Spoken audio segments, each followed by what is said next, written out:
Gas সিলিন্ডারে আগুন লেগে অগ্নিদগ্ধ হয়ে মৃত্যু হলো মা ও ছেলের। রবিবার দুপুরে ঘটনাটি ঘটেছে বুনিয়াদপুর পুরসভার ১৩ নম্বর ওয়ার্ডে আমি এলাকায়।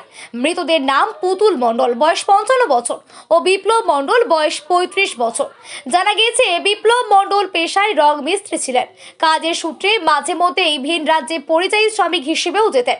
পরিবারে বাবা মা ছিলেন। বোনের বিয়ে অনেক আগেই হয়ে গিয়েছে। বিপ্লবের বাবা গুড় তৈরির কাজ করতেন। রবিবার দুপুরে বাড়ির রান্নাঘরের গ্যাস জ্বালানোর সময় আচমকা সিলিন্ডারে আগুন ধরে যায়। আগুনে বিপ্লবের শরীর জড়িয়ে পড়ে। ছেলেকে বাঁচাতে গিয়ে আগুনে দগ্ধ হন মা পুতুল মণ্ডল। ঘটনাস্থলে দুজনের মৃত্যু হয়েছে বলে জানা গিয়েছে।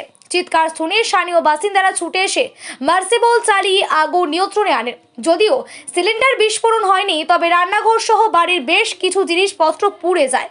প্রাথমিকভাবে অনুমান গ্যাস পাইপের লিকেজের কারণে আগুন লাগতে পারে। খবর পেয়ে বংশীহারি থানার পুলিশ ঘটনাস্থলে পৌঁছে দেহ দুটি উদ্ধার করে ময়নাতদন্তের জন্য বালুরঘাট জেলা হাসপাতালে পাঠিয়েছে। পুরো ঘটনা তদন্ত শুরু হয়েছে।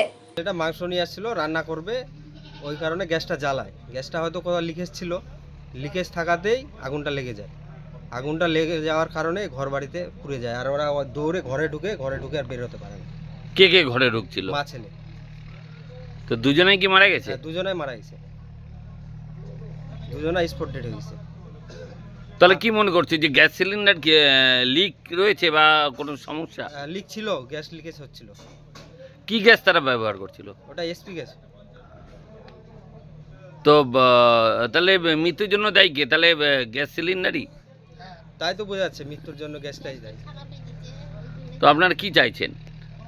আমরা আর কি চাবো, এখন যদি ওর তো পরিবার শেষ হয়ে গেল, এখন ওর যে বাবা আছে একা হয়ে গেল।